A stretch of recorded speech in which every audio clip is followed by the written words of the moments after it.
We're on a mission from God.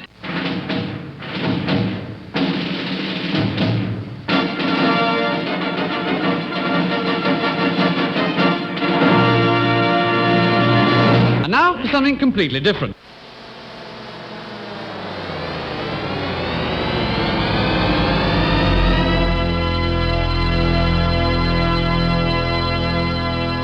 Let's get ready to rumble!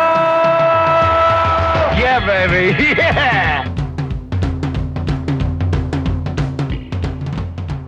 This is Pastor Jolly John Lekumsky, coming to you from my home in New Athens, Illinois. And this is Pastor Matt Youngblood Clark coming to you from my office at Ascension Lutheran Church in picturesque South St. Louis. And so we've been trying to help out the radio station there, KFUO, who is our sponsor. And we're trying to get maybe some people to do commercials and things, right? To get a little commercial income. Sure. So far, no one's offered. Okay. No one wants to be associated with Wrestling with the Basics. However, if you do, remember we now have an email. You can contact us. It is www.kfuo@icloud.com. So whether you want to advertise with us or not, if you just have a question or you want something you'd like us to talk about, email and let us know. So what I'm going to do, I have someone here, and I'm hoping that they'll be so impressed that they'll say, "Oh yeah, we'd like to give you money for that." Okay. Oh, you know what I'm saying? All right, it's kind John. of reverse thing. We won't ask them. Okay. But we'll do the commercial, and then maybe they'll throw in some cash Because it's so good. This is a local product here out of St. Louis, Missouri. It's called Willert, Willert Home Products. But the thing we are advertising today is they have a military spec swatter. A military spec what? A military spec swatter. You know what? Like a fly swatter? Oh, swatter. Okay. This is military grade. Military grade. Whoa. Yes. All right. Yes. Next level. Fly Next swatter. level. And by the way, this is not a joke. I love these people because anyone could make a fly swatter, but they have a military grade fly swatter. It's almost worth buying the swatter just to take the little tab off of it with the explanation. Okay, so for example, it's recoilless. It's a recoilless design. You don't want the ones that recoil and they end up smacking you in the face. No, That's right. This is a recoilless design. Allows for SWAT attacks on even the largest flying prey. How about that? It's a precision manufactured flapper and super strong steel handle creates the most lethal flying pest killing apparatus the world has ever seen. Superior balanced action allows for smooth, powerful swats, even when seated, Matt. You don't have to get up. You can sit in your chair. And one more thing, it says, will not bend or break even in the most severe of conditions. So now there's a quality fly swatter for you, Matt. I can't imagine a better one, John. They seem very confident of their product. Do they make other products beyond fly swatters, or is it just I have no idea. This is the only swatter one market that I have from them. They also, it goes on to say there's 888 civilian uses. They don't list all 188 of them, but apparently, for example, you can use it as a canoe paddle because you never know when you'll be up the creek without a real good one. It's a beer can crusher, it says. Redneck badminton, it says. Okay, so Willert Home Products, we thank you for taking the time to write a humorous tag to add to what is just it's not a normal, it's a military grade fly swatter. Wow. So thank you. Not bad. They're available at Menards if you're interested. Okay. All right. Oh man, fantastic. don't you think they're gonna write us out a check for what? $5-10, I'll bet you. I'm sure they'll be flying off the shelves after that endorsement from Wrestling with the Basics. That's it. It's the official fly swatter of Wrestling with the Basics. Oh, I love it. Ask it by name. Oh man, I'm sorry about that, Matt. You know, tell them John and Matt sent you. Yeah, there you go. I like I said, I think they've been missing the radiation. They've been hitting my brain instead of my prostate, but we're going to work on that. We're going to get that corrected. What do you want to talk about, Matt? All right, John. I want to talk about Revelation chapter 21. Oh, And yeah, good, in good, recent weeks good. we've had a couple little insights from Revelation, but let's look at Revelation 21. Beautiful, beautiful verses about the new heaven and the new earth. This And is I my think, favorite chapter in Revelation. oh, fantastic. Yeah. Because there's some doozies. I can see why this this one would be your favorite. So let's go ahead and read through verses 1 through 4, and maybe we can just start off with, well, what are some things that kind of stand out to us in those Okay. verses? So yeah, go ahead, John. Verses 1 through 4. Then I saw a new heaven and a new earth, for the first heaven and the first earth had passed away, and the sea was no more. And I saw the holy city, New Jerusalem, coming down out of heaven from God, prepared as a bride adorned for her husband. And I heard a loud voice from the throne saying, Behold, the dwelling place of God is with man. He will dwell with them, and they will be his people, and God himself will be with them as their God. He will wipe away every tear from their eyes, and death shall be no more. Neither shall there be mourning, nor crying, nor pain any more, for the former things have passed away. Yeah, isn't that beautiful, John? So anything that stuck out to you in those verses, anything that you said your favorite section here from Revelation, any reasons in particular that you hold these verses dear? Well, the one thing that I just want to point out, because I think it's kind of cool, that there's no sea. There's no sea. Because if you read the earlier part of Revelation, there's this sea that kind of comes between man and God. And of course, in the Old or the New Testament, rather, the sea is, well, the Old Testament too, the sea is always a thing of danger. All right, the disciples are out on the sea and they think they're going to perish. So it's kind of nice to know, well, that's just gone. It's not there anymore. Yeah. But of course, the thing that really is, he'll wipe away every tear from their eyes. Oh, Okay, because when you get to be 72, you've shed a lot of tears, and I'm still shedding tears, and it's kind of nice to know. Okay, so there'll be no mourning, no crying, no pain anymore. That's good to know, because there's plenty of it now. So it's good to know there'll be a time when there won't. yeah. Yeah, isn't it beautiful? And it's almost like John can't find the right words to describe how wonderful these new heavens and new earth are. In fact, the only way he can describe it is with the not so good things Yeah. that we're so familiar with, right, in this fallen world. And so he has to describe what will not be there, their absence, right? Yeah, no more mourning, no crying, no pain. The former things have passed away. It's so wonderful. The only way we can possibly understand is just those things we are so familiar now with Yeah, now that yeah. stink, the crying in the morning, the pain. Those won't be there. That's the only way he seems to be able to really express how wonderful this is going to be. Yeah, Yeah, no, it's, good insight. it's the same way when we try to describe God. We just have to describe how he's different than us, because we just really can't grasp what he is. And that's the thing. I've often wondered, why doesn't God tell us what heaven is like? And I think it's because well, now we're back to what we talked about last week, Matt, right? There are just some things we can't understand. And I don't Yeah. know that at this point in time that God can explain them. So he does again. We have some parables here, I guess you could say. And when you get there, you realize, oh, okay, yeah, exactly.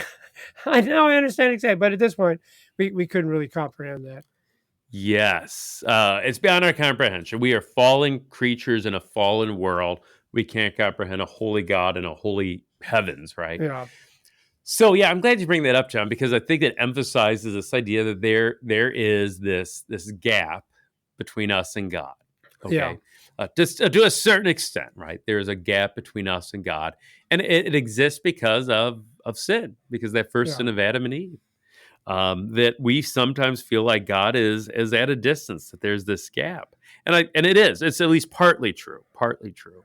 I think we see evidence of that in our lives when there's that battling with cancer like you're going through now, John, right? I think of you and I were talking before we were recording about the storm that just passed through St. Louis.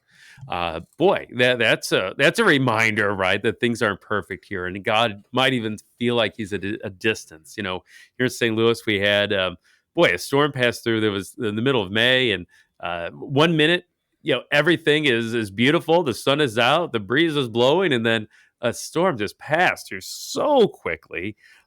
did a lot of damage at the Concordia Seminary campus, also in Forest Park, where John was at even Yep. during Yeah, I the was right storm, there in of the middle all of it. places. Yeah. Oh, he was in the eye of the storm. And then the storm passed, and 5-10 minutes later, the sun's out again, and everything looks fine, weather-wise. Yeah. But yet, it left a path of real destruction. Houses destroyed, and church steeples fallen, and lots and lots of branches that were on streets and landed on cars, and even took lives. And trees toppled over. It was rough. And those storms, whether meteorological one, a literal storm like that, or maybe other storms in our lives, whether physical or spiritual, whatever they look like, they remind us how fragile life is, right? And again, sometimes they can cause us to think that, well, maybe God is at a distance. And again, that's partly true. This gap that sin has opened up between us and God is real. This world, our lives just aren't the way that God intended them to be from the beginning, when things were so perfect in the Garden of Eden. Romans 8 reminds us that all of creation is groaning, right? Groaning, waiting for something better. And we see that certainly when a storm passes through like that, that's so severe. And so what I want to talk about today, John, is, well, okay, if there is a gap between us and God, how is that gap bridged? Right? How is that gap bridged between us and God? Because I think there's really only two ways. Either we climb up to God, or God comes down to us. That's really the only two options. One way is human, and another way is divine. That's what I want to take a closer look at. And I would add, Matt, I think what's interesting about this text is that it's not just that we are sinners and that separates us from God, but the whole dang shebang is separated from God, right? I mean, the very creation has been Yes. corrupted too, Yeah. which is why there needs to be a new heaven and a new earth. It's got to be totally changed and cleared. So again, all right, talk about it. So how is this going to be accomplished? Yeah. Well, let's look at the option number one, this gap Yeah. between us and God, and do we climb up to God? Because that's been kind of the thought of humans from almost the very beginning, the opening chapters of the Bible, right? The Tower of Babel, Genesis chapter 11. We're only 11 chapters into the Bible, and these people are building a tower up to the heavens. Let us make a name for ourselves. Basically, let's climb up to God. And the result is disaster. God confuses their language. They can't understand each other's speech. They're dispersed over the face of the earth. God puts an end to what they're doing. And I think we read that account today and we think perhaps, that's almost laughable, right? That someone thinks that they can build a tower up to God, that they could be like God in that way. Yeah, John, go ahead. Well, I was just going to say, I think you could even go back to Adam and Eve, because what's the temptation? Eat the fruit and you'll be like God, right? You can just do it yourself. Like God. Then, yeah. Exactly. Yeah, even earlier, right? Exactly. And I think, that's, that sounds ridiculous, but yet other religions, boy, that's kind of what they offer us, John, right? When you think about it, whether it's good deeds that are going to get us into heaven, or, the pillars of Islam that we follow that hopefully maybe will earn paradise, or even secular humanism. We think about, this idea that we have kind of a moral staircase up to God, that if we just educate ourselves or improve our society, or if we're kind enough to each other, well, then we can make things better. We can fix this world on our own. And that's not the way things work, right? We can't climb up to God by how good we are, by how moral we are. That's just not the way things work. Now, people that follow these different philosophies or different religions, they're not our enemies, right? They're still people that God loves. They're the same situation we are. Yeah, they're just trying to figure it out. Yeah. You bet. Yeah. They're people that God loves. They're people that Jesus died for. They're people loved by Christ. But they're people that probably don't know that, right? They probably don't know God's great love for them in Jesus Christ. And they desperately need to hear it. They need to hear it. That's for sure. But, it's not just the non-Christian that thinks that they can sometimes climb up to God. But we do too, even as Christians, even people who know Christ and all that He's done for us.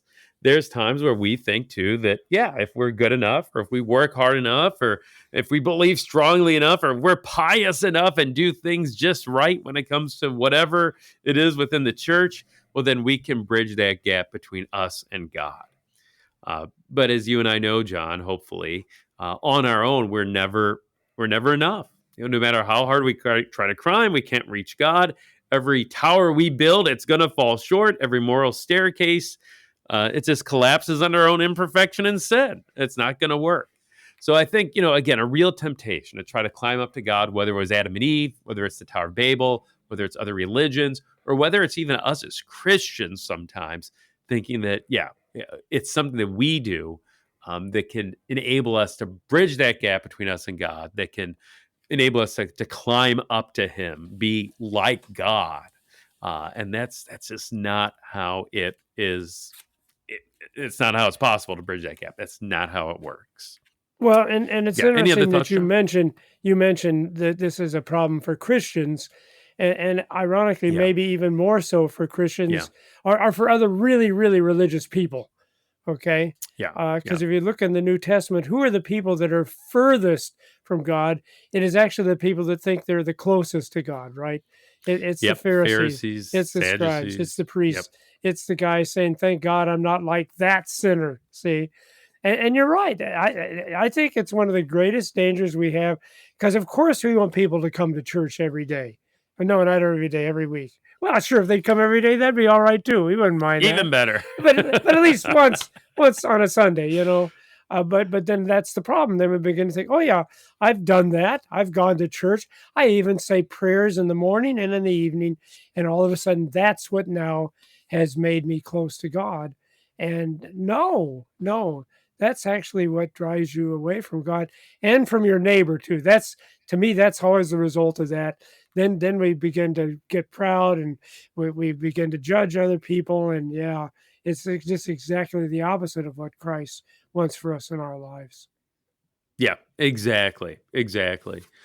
So, I think Revelation 21 then gives us a picture of a better solution, right? What happens here again, John? Revelation 21 again, verses 1 and 2. Could you read those again? I sure can. But of course, since I have a computer, I have to scroll. So give me. I Sorry, scrolled it. John. Okay, there we are. Then I saw a new heaven and a new earth. For the first heaven and the first earth had passed away, and the sea was no more.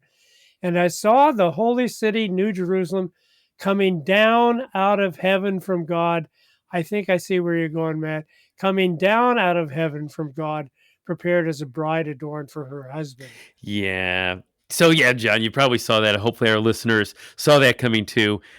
This New Jerusalem, where's it coming from? It's coming down, right? Coming down out of heaven from God. So there's this new heavens and new earth. It's not about us going up to God, but it's about God specifically here. This New Jerusalem, right? This new heavens, this new earth, coming down from heaven, right? From God.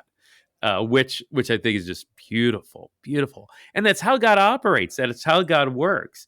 It's not just in Revelation 21, but that's how God has always done it. That God bridges this gap between us and Him by His coming down to us. It's not a human way; it's a divine way to eliminate that gap. So we think about God coming down to walk with Adam and Eve in the Garden of Eden. Isn't that beautiful? I can't even imagine what that must have been like. But God coming down. God comes down in fire and cloud to be among the people of Israel when they're in the wilderness as He leads them on their way to the promised land. Most importantly, right, God comes down in the person of Jesus Christ, a God and man, coming down from heaven itself to be conceived in Mary's womb, to be born, to live His life for us. God comes down. And then, of course, Jesus coming down in a kind of a figurative way when it comes to the humility of being nailed to a cross, right? That He would suffer death, even death on a cross, coming down for us. So he does that again and again and again. And if we see that through the scriptures, God coming down to us, and we could add so many more examples than the ones I just listed. But also so important to recognize too that, well, it wasn't just back in Bible times, but God still comes down to us today, even now. So with every baptism at the baptismal font, God's coming down, and every time we celebrate the Lord's Supper, God's coming down. It's His body and blood. Every scripture reading we hear, every sermon we hear preached, it's God coming down to us. That God is still living, He is still active in word and sacrament, and the sacraments, they aren't about us going up to God, right? That we're doing this thing for God, and oh boy, now I'm more godlike, more holy because I've gone to communion. No, it's God coming down to us in the Lord's Supper, in the Word, working in our lives, renewing us, forgiving us, strengthening us, because He's come down to us. So I think that's something to always keep in mind. And one way of even reading the Bible and thinking about worship is God coming down to us. We hear it again and again in the scriptures, and God still coming down to us today, a present reality when we come in worship. We see that taking place. And Matt, I think that is a really, really important thing for all of our listeners and all of the pastors who might be listening to. It's not that you go to church so you can impress God, so you can do your thing, so you can be closer to God. But it is people, and in fact, that's what I love about the Lutheran liturgy, because the first thing we do usually is we confess we're sinners. We confess that we really don't deserve to be there, that we've sinned in thought, word, and deed. What we need is temporal and eternal punishment. That's what we should be getting. But see, that's why we're there, because here is where we find the God that is described in Revelation 21, who wipes away tears. Yeah. Okay. I mean, that was the problem with the God in the Old Testament. When He showed up, you don't know what He was going to, right? On Mount Sinai, thunder and lightning. Oh, we don't want to, you go and talk to Him.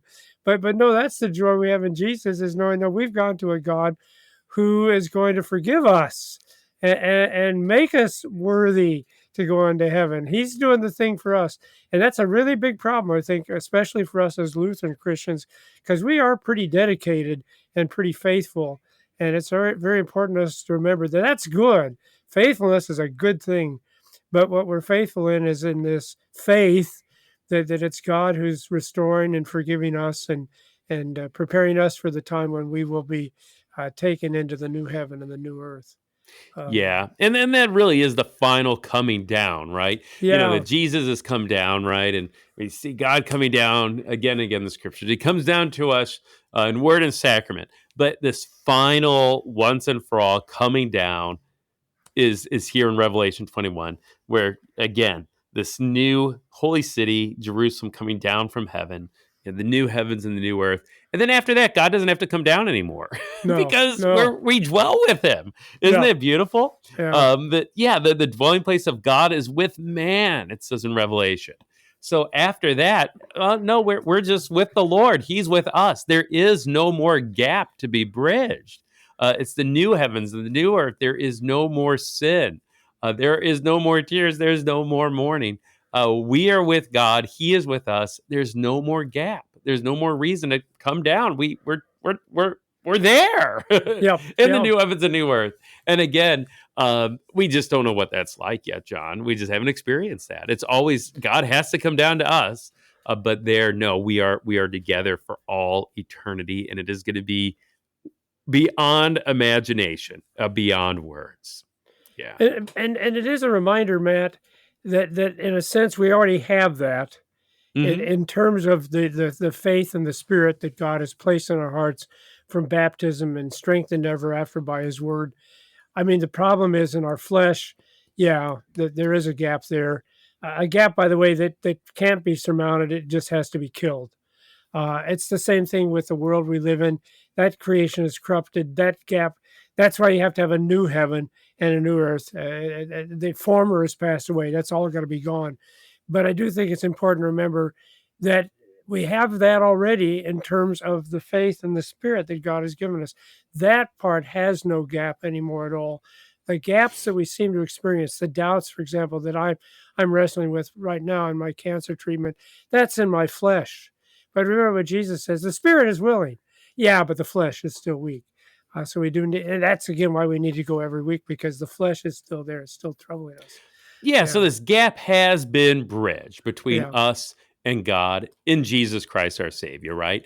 But it's also this now and not yet. So yeah, it's Yeah. been bridged. Yeah, right. We are forgiven. We are redeemed. Right. Yeah, Jesus again, and we're in sacrament, dwells with us. But yet, it's still not that perfect dwelling place. It's still not the new heavens and the new earth. When finally, there is no separation at all. We see Jesus even face to face, right? But what do we do in the meantime then? Yeah, And good question. I think it's important, and I think it's very freeing for us to realize that, since we don't need to go up to God, since we don't have to somehow bridge this gap between us and God, well, then we could stop trying to do that, right? We could stop trying to climb up ladders of our own making because of our good works or because of how moral we are. God has come down to us. Jesus Christ has come down to us already. And so now we can spend our time going out, right? Yeah. We can spend our time not trying to get up to God, but it's like looking outward, looking to our neighbors, looking to our city, looking to our world. To give aid to others after these terrible storms in St. Louis or whatever that might look like, wherever God has placed us. Reaching out to people who are stuck thinking that they need to climb up to God, to share with them the good news that no, Christ has come to you. Again, our focus doesn't have to be on our good works, climbing up to God. Our focus now, God, Jesus is taking care of that. He's come down to us.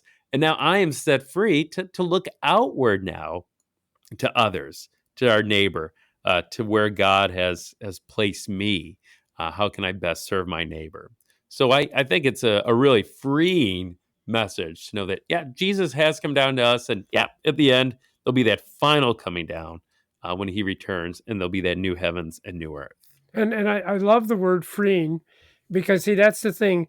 Now we can love people not with a thought like, oh my God, what if I don't do this right? What if I don't do enough of it? No, because that's not a factor. That's not a matter at all. There's somebody in need, I'm helping them. And it's not because it's going to get me anything special in terms of heaven or get me brownie points with God. It's just, well, I'm taken care of. The Lord loves me. I have a new heaven and a new earth ahead of me. So, I think I kind of like to help the people that are still here in this old earth with all of its mourning and crying and pain. And I'm going to do everything I can to kind of alleviate that, with the realization that time will come when God will do it even better than what I'm doing. Yeah. And that's exactly what Jesus did in his ministry, right? The reign of God came down to earth, and every time Jesus, fed people and healed and raised the dead. It's this inbreaking of God's kingdom. It's like heaven coming down. And yet, even in Jesus' ministry, not everything was fully restored. No. Now that won't happen until he returns on the last day. But until then, for us to look outward so that, through us, Jesus can come down into their lives. And that's a beautiful thing. And what a privilege to be a part of that as his people. I like that image. I hadn't thought of it that way, but we are really the kingdom of God coming into the world when we love and care for the people around us, and do so, again, not because it's something that's required of us or something that's going to gain us a reward, but just the way God does it, just because it's the loving thing to do. That's all there is to it. Yeah. Well, we thank you very much, Matt, for your discussion, and we appreciate all of our listeners. This has been Wrestling with the Basics.